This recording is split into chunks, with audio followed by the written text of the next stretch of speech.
typically a person consumes about 135 liters of fresh water per day.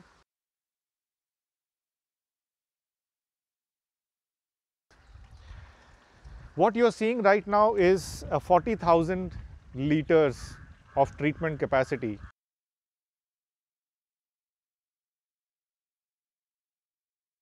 If you look at the dissolved oxygen in sewage coming out of your homes, the characteristic value would be say around 0 to 1.5. But if you go in 1.5 milligrams per liter, if you measured the dissolved oxygen in say fresh river body or lake body, that would be around 4 to 5 milligrams per liter. Now, if the dissolved oxygen comes down from to about 2 milligrams per liter or lesser, then the fishes begin to die. So, if you are just leaving your sewage into the rivers or lakes, there are chances that the life in those bodies might die.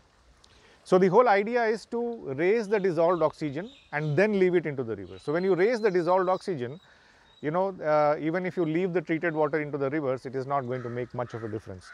So, here in our STP, all these plants basically are like they are adding the dissolved oxygen into the water. It is just basically the soil and the plants and the sunlight, and that does its magic and brings out clean water. So, what you see behind me is an overhead tank, and that overhead tank is placed on a slab, and under the slab is a collection tank. All the sewage from this building goes into that collection tank, and from the collection tank it is sent to the overhead tank, so that from the overhead tank the sewage is just flowing into these modules through this upper grid of pipes that you see here, and the water is just percolating down by gravity flow. There are no moving parts to do that. So, as it percolates, the clean water is coming down through these pipes, and that is the water that we reuse for flushing, gardening, car wash. Now, if you have visited any sewage treatment plant, you will see 3-4 things which are unique with any electromechanical technology. One is you will have a series of tanks. There will be a collection tank, equalization tank, aeration tank, clarifiers, then filtration. So, you have that kind of, here in our case we just have one collection tank, and there is one treated water tank. So, the water from the collection tank goes to the overhead tank, comes down through these modules and gets collected in the treated water tank, and from the treated water tank it is sent for all kinds of reuse purposes.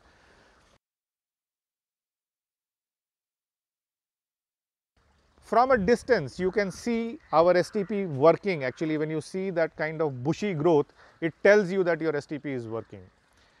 So, there are no filtrations, there is no sludge cost, and the most important thing with our STP is the reliability or the availability of treated water. For example, in a conventional process, it is always a firefighting situation. It's like taming a wild horse. So, you have during the weekend. So, in STP language, the whole process works. It is food to microbe ratio. So, whatever we add to the water as a waste is basically food for the micro life. So, if you look at our residences, we are mostly for the entire week we are outside the house, but on Saturdays and Sundays we are at home. So, when we are at home, the food into the STP is increasing.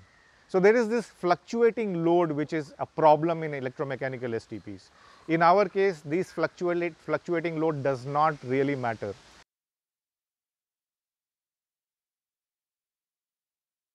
Our company has been into setting up these STPs for almost a decade now, and we have our STPs running all over the country.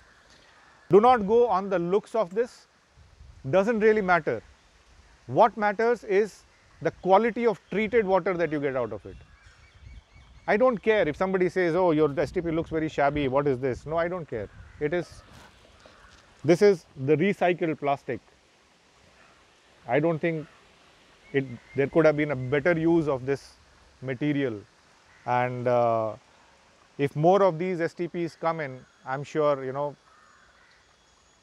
it will be a really nice thing to do. Thank you very much.